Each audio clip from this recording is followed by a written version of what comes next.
2 for the place pot. So just bear that in mind. If there's 7 runners or less, it's the first 2. 8 runners or more, the first 3 for the place pot. And it is the first 6 races.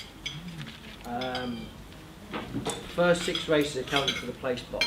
So first race 12.50, we're not too far away. I think we're only about 20 minutes away from the first race. So place pots have to be on before the first race. 5 runners, select field in the first. Carly King of Caroline Bailey's, I know a little bit about him. He will definitely improve a little bit for the run. He's in good form, but he will benefit from the run, which means that he's maybe carrying the odd pound more than he will be next time he runs. Okay, so he will be a little bit fitter next time. The horse I'd like is the top horse, Guiding George of Dan Skelton's, ridden by Harry Skelton.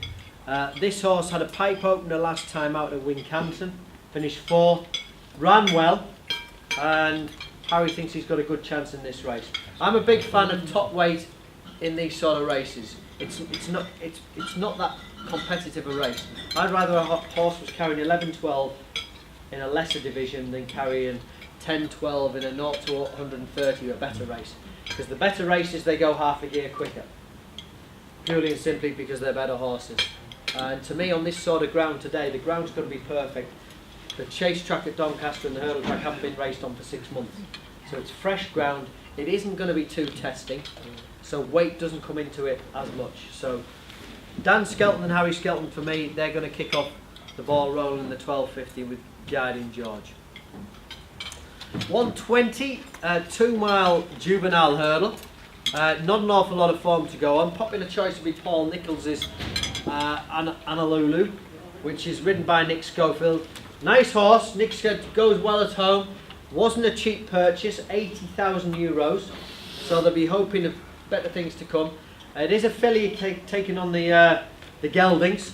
Gets a £7 allowance for that, but may just improve for the run. Won a handicap at Deauville in a decent race, but may just improve for the run. I think Harry and Dan Skelton are going to have the double. Boss de Mots, apparently fit as a fiddle, in good form, and I take this one to oppose the favourite with. So I'd oppose the favourite, Paul Nicholls, is again first 2 for the place, but the one I think that might follow it home, and I'm going to have the favourite to try and finish out the 3, is Silver Duke of Jim Goldie's. This horse ran a good race up at Musselburgh last time out, first run over hurdles, finished 3rd, got beat 16 lengths. The second horse that day, Announcement, that won at Leicester yesterday. So the form's there in the book. Announcement did well to beat one of Alan King's yesterday, beat an odds-on chance of Alan King's. So the form's working out a little bit better, and I'm going to have that to finish 2nd to Boss de Mots in the 120. So if you're looking for an exactor, that would be my suggestion, and get the favourite, hopefully to finish 3rd. Right, the 150, pretty sharp and short between races today. It's only half an hour between races. So probably the most competitive race of the day, and this is where I get a chance to hopefully shine on a horse called Gold Ingot. Finished 3rd round Uttoxeter in the summer there. Ran a good race, first time over fences that day. He's in better form today. I'd give him a good each way chance. Whether I'm good enough to quite win, he's going to be about an 8 or 10 to 1 chance in what is a very open race. Mick Easterby's Saints and Sinners will have a decent chance. Has form in the book. Has had runs in handicap chases, which this will stand him in good stead. But for me, the horse they have to beat in here is Paul Nicholls' horse. This is fit to run for its life, and if it doesn't win today, it probably won't be in his yard for much longer. Because this is probably one of his lowest rated horses he has in the yard. It's fit as a fiddle. This will be bounced out in front, goes a good gallop, and they'll be trying to make every post a winning one. So there'll be no hiding places today. He is the favourite in the race card, and he will take a bit of beating. So they say he's fit as a fiddle. He's finished 4th in a handicap there, which was about 4 months ago, and they will try and make every post a winning one. He has gone well fresh as well before, so I wouldn't let that put you off that he hasn't run for a while. Paul Nicholls' horses, as you've seen recently, they are in good form. So hopefully Golding will run a big race. Saints and Sinners have a good each way chance as well, but Paul Nichols' one is the one I don't want to be riding in the 150. Right, 220. We've got an odds-on favourite in here, probably a worthy odds-on favourite, by far and away got the best form in the book. The only slight worry you would have is it keeps getting placed and it hasn't won yet, but it has been taking on some good company. The run last time out when it ran at Chepstow was in a decent race behind Black Leon of Nigel Twiston Davis's. That ran a very good race at Cheltenham. Vicente finished second. It should be open to Pirates Queen here to win this one. I think the forecast bet is with the top horse, Bal Musette. Didn't quite fire last time out. Keith Reevely has a very, very good record around this track round here as well. She's a nice mare. Didn't quite work last time out. I think she could well have been in season. She sweated up badly in the paddock that day. Just wasn't her running whatsoever. What I call a run where you put a line through, it was too bad to be true. And the fact that they're bringing her back after only 18 days tell you it wasn't serious and there wasn't that much wrong with her. So for me, she'll be there for the forecast, but that's Bal Musette, James Reevely, riding very, very well for his father, Keith, in the 220. 250. Another good handicap chase, 2.5 miles. New start today over 2.5 miles. It's the 2-3 start is down the bottom of the straight. It's a new start they're trialling before there's a big listed handicap chase coming up. We start just off the bend, so a little bit further today. It's another good race. Shadow's Lengthen will be a popular choice ridden by Briding and Harding, the top horse for Mick Easterby. I don't think it was the strongest race he won at Wetherby last time out.